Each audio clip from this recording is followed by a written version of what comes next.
What is up, everyone? Apologies, 10 minutes late. Was aiming for 6:30, but we're here now and we're going to have a good time regardless because it is time to talk about my favorite team, the Toronto Maple Leafs, and I know it's your favorite team.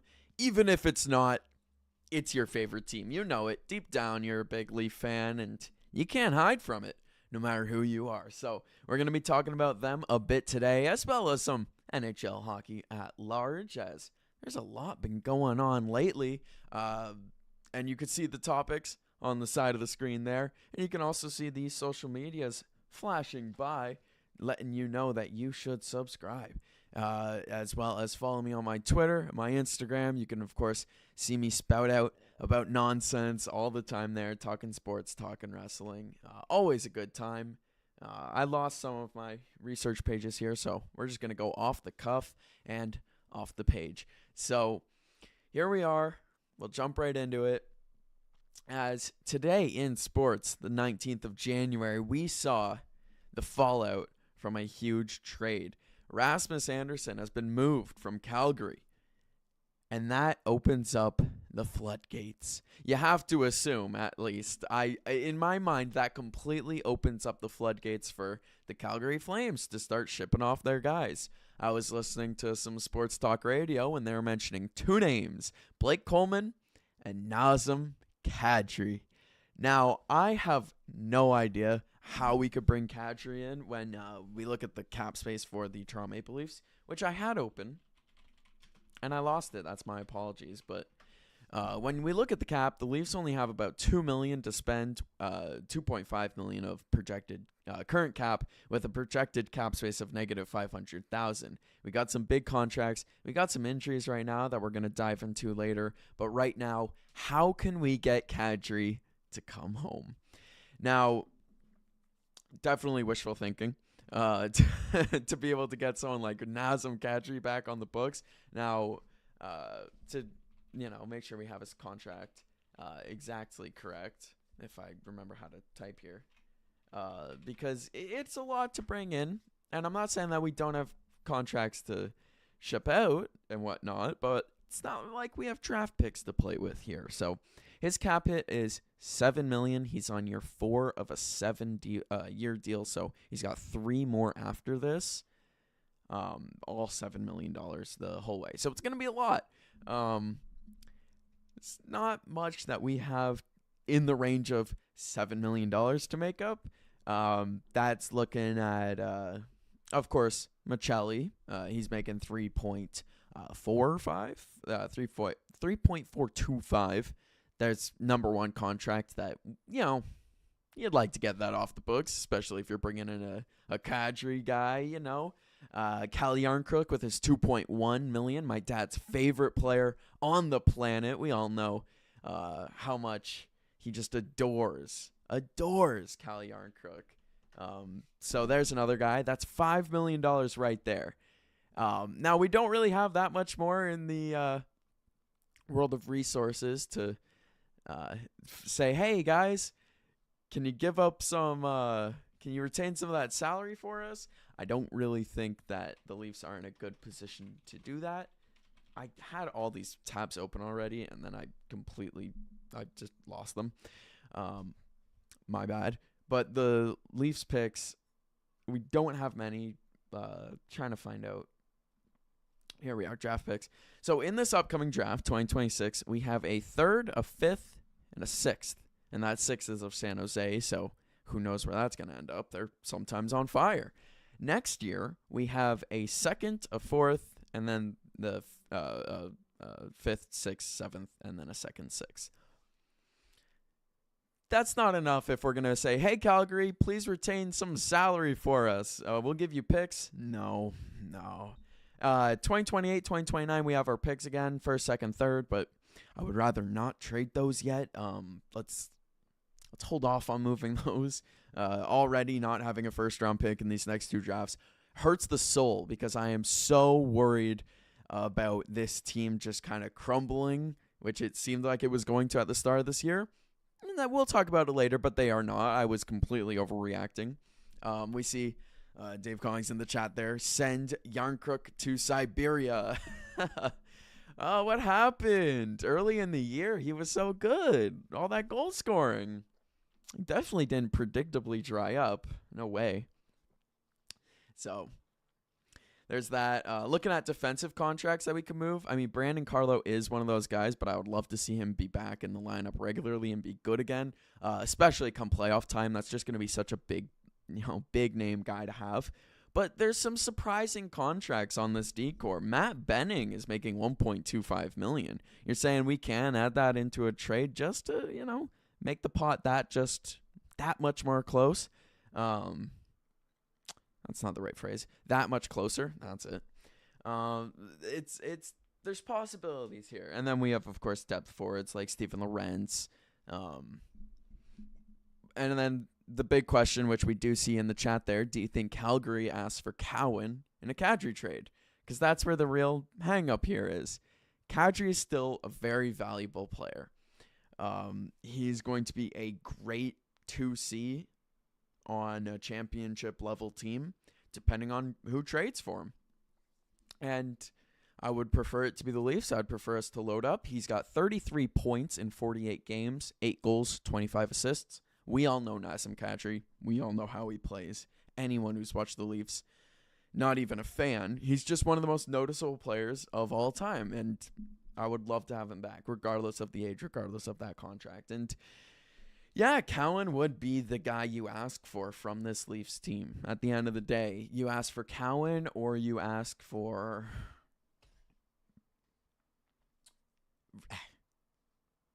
If you want to get younger, that's it. Like, that's all there is to ask for. It's not like Jacob Quillian is the most coveted, sought-after guy in the world. He exists. He's played 4 games. He's young. So maybe that, like, again, any young player that is not Cowan, because we like Cowan around here. He's been playing real well and fitting in well on the team. Again, this Leafs team is riding the power of friendship right now, and it feels wrong to propose any trades of the core pieces of this current team, but it feels like we all know that this team is not really the one that's going to get it done. We can all feel that as Leaf fans, regardless of the last stretch of how good it's been. We do need every year, it's the same thing I feel like for the Blue Jays still to this day. We just need that little extra star power. And then we see a little mock trade here. Cowan and a second for Kadri. Now, that will have to be our 2027 second. We don't have our second this year. I doubt they do that. Maybe they would do a second and a fourth, and then that bleeds us dry completely in 2027. And then we don't have our fourth in 2028. Again, like, I think also Cowan in a second, we also still have to make up $6 additional million. So that's going to have to be Cowan. Again, going back over to the team contracts, that's going to have to be, let's look here. Again, Cowan, he's on his rookie deal, of course, $173,000. Added on with Michelli, 3.4. That gets up to $4 million. And then you add in Cal Yarncrook for $2 million. We're now at $6 million. Like, we are adding a lot of bodies where it's like we have to be taking some contracts back at the end of the day. There's so much that goes into this. I have no idea what we're gonna do for trade season. I'm not very envious here. Carlo as well. There's $3.48 million to potentially get over that $7 million and then take back another contract just so we stay with like the contract's threshold.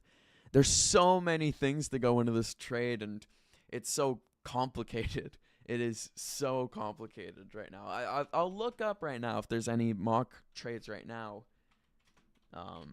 that people have made, because I don't really know how, we're going to shift around, the money as we have it. It is. All right. I shouldn't have done this. This was a mistake. I looked up Leaf trades I would show you, but there are more ads on this website than there are people on the earth, I think. But the most recent trade is we send Matthews and Morgan Riley to Columbus for Fantilli, Werenski, and Johnson. No, this is... Ugh. Toronto sends Hopkins and a third this year in 2026, which if we look at our draft picks, yep. If we do this, we will not pick until the 5th round. And then they just want Carson Soucy back from the Rangers, which is not enough. Okay. All right. This is it. That's what I get for looking up Leaf trade rumors online. And that's kind of symbolic of how it feels right now to try to make trades and to try to theorize what this team can do, because we are in cap hell right now with this team and the amount of picks that we have. No flexibility to make trades, and a lot of the time here, we're not going to have leverage. We might have to wait till the last minute to do any trade for a guy like Kadri or a Kadri level, and that's what I want, being, a greedy Leafs fan. I want to see the Leafs get the best possible player, and especially if it's Nazem Kadri. It's just, there's so many moving parts here where I'm so confused. I'm so I don't know how to make it work and to make the Calgary Flames actually happy, to not be absolutely fleecing them in a trade like this, because there's so many just like moving parts that I don't think line up, and that's the big thing there. And a big thing also with parts not adding up is we don't have a lot of guys that are healthy, and I'm not fully sure on the rules are for trading players that are not healthy, such as guys on the IR. Again, contracts that can be moved that are currently injured, or guys like Dakota Joshua at 3.25. He could be a great trade piece just as contract leverage, not leverage, but contract makeup. Sure, we'll use that word. Another guy that's injured but would be a great contract to move off the books. I mean, not great. Let me not say that. But it's money to move off the books is $800,000 from Dakota Maris. Probably not a guy that's ever going to fit in. So I agree with you in the chat there. Personally thinking that the Leafs stand pat. Yeah, all signs point in that direction. It just does not make a ton of sense, really, to change it up. And especially because it's a core that's gelling. It's a core that's gelling really well, even despite the current injuries. So to continue talking about the guys that are on the IR, this is the big one. Other than Tanev, no Nylander, and not for a while. A little bit of water, and now we're going to hop into it. So we've been without Nylander for a little bit now. This has been known. Which sucks because I thought this was going to be the 100-point year for our boy William Nylander. It has not been. And that's all I'm going to say about that, mostly because of injuries. He's been good. It's just, let's find this last game that he has played here. Game logs. The last game Nylander played was against Vegas on the 15th. But before that, he played a stretch between the 10th and the 15th where he played 4 games. Before then, he had missed 14 days, 2 straight weeks because of this same injury here, going from the 27th to the 10th. And now there's no timetable. Berube, quote, "Not sure when Nylander will be back." So do with that what you will. It scares me personally. I hate it. Looking at the depth for this Leaf team, we can't afford this right now. We really can't. That makes our top line McMahon, Matthews, Domi. Our second line, Machelli, Tavares, Lawton. Our third line, Cowan, Waugh, Robertson. And then that fourth line, Lorentz, Quillian, Yarncrook. Yikes. Like, mega yikes. Like, super, ultra, mega awful yikes. Wow. throw up in my mouth a little bit. I mean, we might be able to win games, but let me not also skip over the defense here, where we got Riley and Carlo, top line, we're back, top pair. As much as I don't like Morgan Riley, top pair, we're back. Second pair, Oliver Ekman-Larsson and Jake McCabe. I like them. And then Benoit and Stetcher on the final pair. It would be so nice to have Tanev in that group. It would be chef's kiss. Such a good defensive rotation, but that's still good. And then, of course, Wall is healthy, and Hildebeest has not been that bad. So, again, it's everything but this forward group. And, hell, if Marner was still here, I'd be saying the same thing. It's the depth. It's the secondary guys to step up. And, hey, maybe all this Kadri talk is a mistake because it's a winger that we really need. I don't like seeing it's Michelli being that 2C or the second left winger. He's not good enough for it. We all know it. And then Lawton is having to step up huge right now rather than being the third-line center. And, well, sometimes I feel like he actually plays with Tavares a good amount. It's just star power. Things that we're used to seeing as Leaf fans through this Core 4 era that we just do not have right now. Very clearly do not have right now. And so with no possible return, it's requiring a huge step up from Auston Matthews. And, well, he has done just that. As it has been the return of the return of the Auston Matthews to the player that we all know and love him. Got inside reporting from my buddy Nick Huron saying that Matthews looks like he used to. Nothing like the beginning of the season. His step is back. He's exploding into the areas of the ice that he wasn't before. And that shot, wow, that shot. So that's not exactly verbatim, but that is basically what he said to me over text. And this is a guy that I know watches the Leafs no matter what. Even when he's at work, they got a TV of the Leaf game on. So, he's a guy that even when I'm slacking, I will forever take his word for the Toronto Maple Leafs. So if he says Matthews is back, well, Matthews is back. And, well, his last 5 games looking at Big Poppy, well, no, just looking at Poppy, that's his nickname, is pretty good. It's 6 points with 3 goals, 3 assists, a couple multi-point games in there, one against Colorado, one against Winnipeg, and, again, winning games. We have been winning games even without Nylander. We've only had Nylander for 4 games here. And, well, in the last 10 games for this Toronto Maple Leafs squad, they are 7-1-2. And both those 2 were overtime losses. We don't have time for the shootout. We will lose in the overtime like gentlemen. And I appreciate them for it. I would rather them win. But hey, screw the shootout. Either way, Matthews, since the start of January, that has just been one of the stretches of hockey. I would say one of the best for him, but this is Auston Matthews. This is stuff that we're used to seeing for a guy that, former Hart winner. In his last 8 games, 8 games? No. In his last 9 games. I can do math. Of course, because the Leafs have played. Has he played one? All right, no. 8 games. Wait. I can't do math. Not my strong suit. This is why we're talking about sports. It's 9. It's 9. I don't know why I thought he missed. He's not missed a game in January. I don't know why I kept thinking he missed a game in January. It's that stupidity creeping into my brain. I can't do anything about it.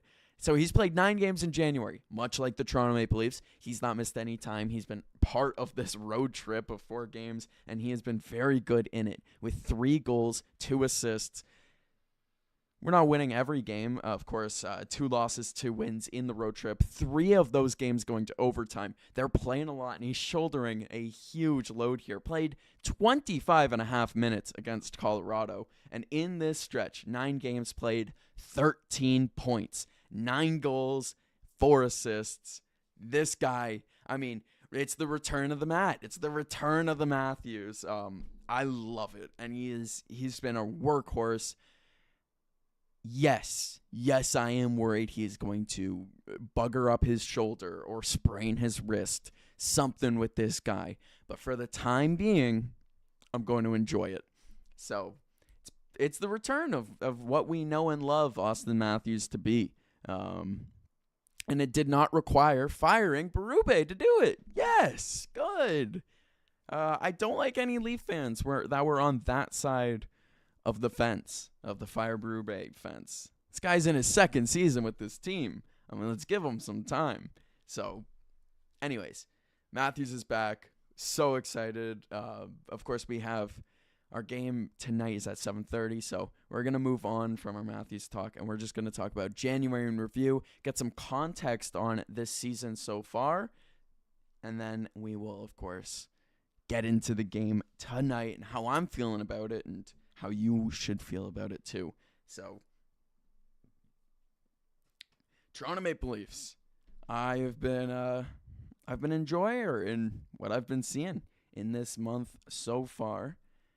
It's been 9 games, and in those 9 games, it's been great. I mean, 6 wins, 1 loss, 2 overtime losses. We were on a 4-game road trip, and we collected points in 3 of the 4 games while winning 2 of the 4 games. I will take a 2-1-1 road trip against some of the tougher opponents, the Avalanche, the Knights, the Mammoth, who are sneaky good this year, and then the Jets, who we should always beat the Jets. The Jets are trash.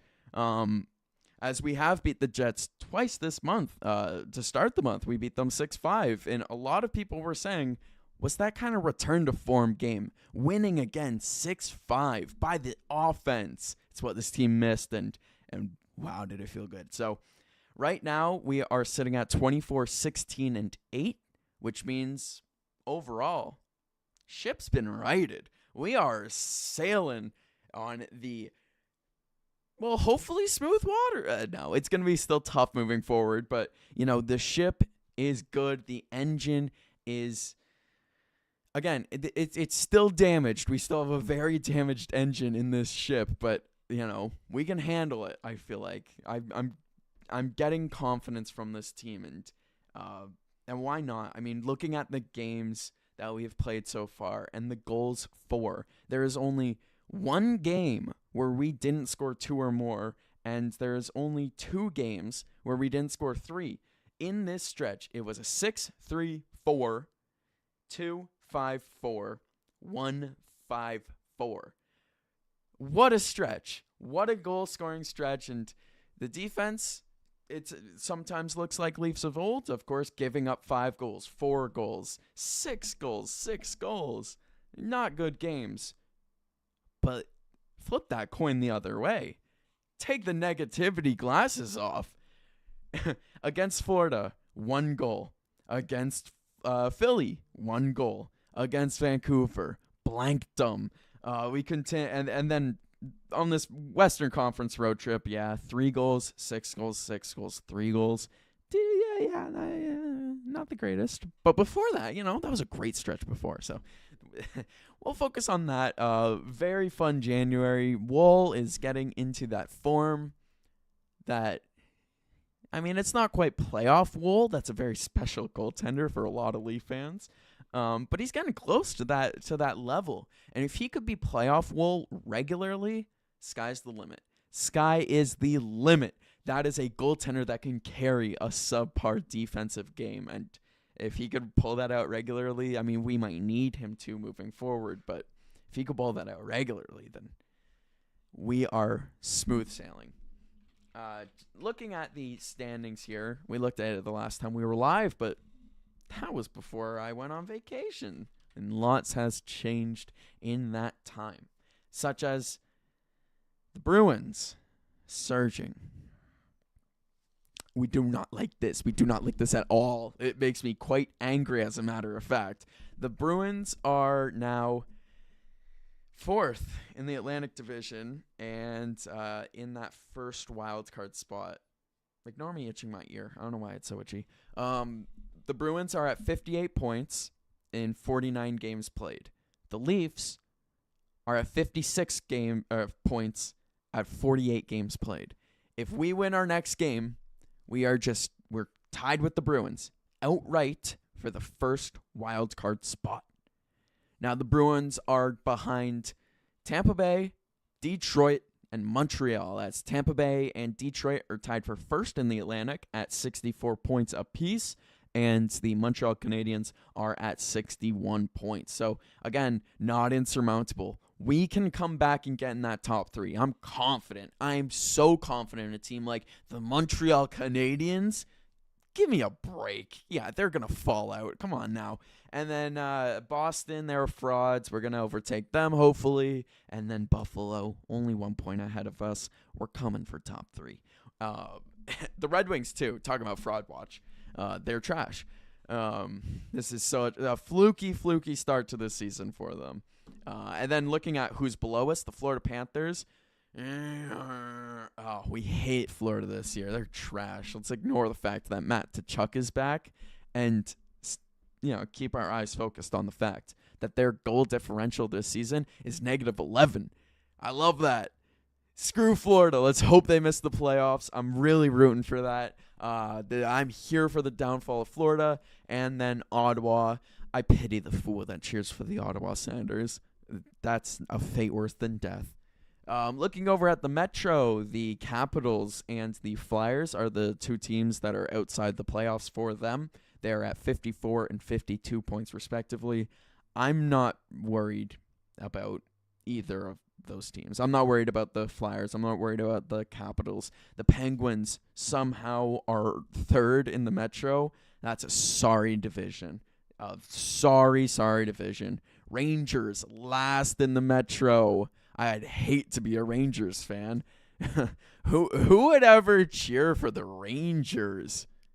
Ugh. I feel bad for that person, that man, because that's too bad for them. So, Leafs are looking good in the playoffs. Looking good so far in January, but we will talk about the rest of the month as we have 7 games left to play as... Yeah, it's a busy month. 16 games in 31 days is, we are piling them on. And this game tonight, it's going to be tough. The first game back from a road trip. Expect the Leafs to look sluggish. Expect them to come out of the gates sleeping. And just pray that they ramp up their game as it moves on. As tonight, we have the Minnesota Wild. That's going to be tough, but the Minnesota Wild have been... having a tough stretch of it lately. They've lost, if I remember it.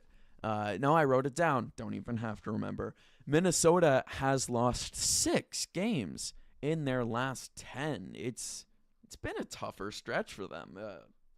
Definitely not easy, but they're still a good team. Still got to put respect on the Minnesota Wild as they are currently sitting... tied for second in the Central at 63 points. No longer would they be leading every other division like they were earlier this year, but they're still playing overall good hockey. Last 10, 2, 6, and 2. Yikes. So, excuse me, it's not just 6 losses in their last 10. It's 8. 8 losses. 2 overtime losses. 6 regular losses. So if we lose tonight, I'll be disappointed if we're going to be real with each other. And before we get more into that, I'll just let you know about how January ends as we have a game against the Red Wings, then the Knights, then the Avs, then the Sabres, Kraken, and Canucks. And I put a little either question mark, a W, or an X next to these games. For the Minnesota Wild, I put a question mark followed by a W. The Red Wings, a question mark followed by a W. I'm optimistic, cautiously optimistic. I think the Golden Knights are going to beat us. I think the Avs are going to beat us. You can only be so lucky on your road trip. The Sabres, shockingly, tough game, but I could see a W, as well as the Kraken, a tough game, but I could see a W. And then the Canucks, that's a W. That's the only one that I wrote a straight up W. And while that is a little worrisome, I still see at least 5 wins here. Well, not at least. I still see 5 wins at most. At the bare minimum, 3. But I would love to see more. I'd love to see us keep pushing games to overtime, get as many pity points as possible. Because, hey, when the standings are this tight, we need everything we can get. So that is January. Done, reviewed. Let's get wild. Let's see what the game has tonight. As looking at daily face-off and the line combos. I mean, we talked about them a little bit earlier, but to go over them again, we have first line, Bobby McMahon, Auston Matthews, Max Domi. Again, we're praying for MVP Matthews, MVP Poppy to come out and kind of carry us offensively. As the second line, Matthew Nyes, John Tavares, and Michelli. I'm loving Nyes. Tavares, see that scoring again, buddy. It's been a little cold stretch. Would love to see him ramp back up. And then the third line, of course, Waugh, Robertson, Cowan, the young guys. Somehow, some way, Robertson's actually getting good minutes and he's playing effective hockey. We'll see if he keeps that up tonight, as well as the Rents, Lawton, Yarncrook. The D pairs are going to be Morgan Riley, Brendan Carlo, Jake McCabe, Oliver Ekman-Larsson, Benoit Stetcher. Nothing crazy here. And the expected goalie tonight, going over to the starting goalies tab here. Confirmed. It's Joseph Wall. And then on the other side, it is going to be Philip Gustafsson starting for the Minnesota Wild, as they're battling some health issues in their own right. Of course, very injured in this recent stretch. It is Joel Eriksson Ek on IR, joined by Jonas Brodin, Matt Boldy, Zach Bogosian, and then Marcus Johansson is just out. But that's 4 guys who play regular minutes, all out on IR. In their spot, stepping up, are guys like Brock Faber, young defenseman playing with Quinn Hughes. I like him a lot. I'm worried about facing him tonight. David Juracek, Damian Hunt, that's who we kind of have to pick on, that third pair. As Jacob Middleton and Jared Spurgeon, it's a reliable decor that we're going up against. It's really their offense that struggles with the lack of Joel Eriksson Ek, as Ryan Hartman, Matt Zuccarello, and Kirill Kaprizov make up their top line there. And yeah, Ryan Hartman leading the way. I think he does that normally. I don't really see him as that number 1 center. Now watch him bite the Leafs in the behinds now that I've said that. But looking at their lines, their second line is a 35-year-old, I think. No, 34-year-old Vladimir Tarasenko, Danila Yurov, and Yakov Trenin. Again, a 29-year-old in Trenin and a 22-year-old in Yurov. It's young, it's inexperienced. This is a team, a lineup that we have to take advantage of tonight, and we'll have to see if they can do it. Rounding off their lineup, it's Marcus Foligno, Hunter Haight, and Vinny Hinostroza, and then their fourth line, Tyler Pitlick, Nico Sturm, and Ben Jones. I see a 4-2 win on the horizon. It's probably going to be 3-2, maybe 2-2 most of the way after some early goals, and then the Leafs are going to break the tie, the deadlock, go up 3-2. And then with about 2 minutes, 11 seconds left, we're going to score an empty netter, and we're going to win. Check back in tomorrow, as I'm going to be live, and we'll see if I remember this prediction. I'll make fun of myself for it being wrong, or if I'm right, victory stream. Either way, thank you so much for tuning in. If you made it this far, I appreciate you. And until next time, peace.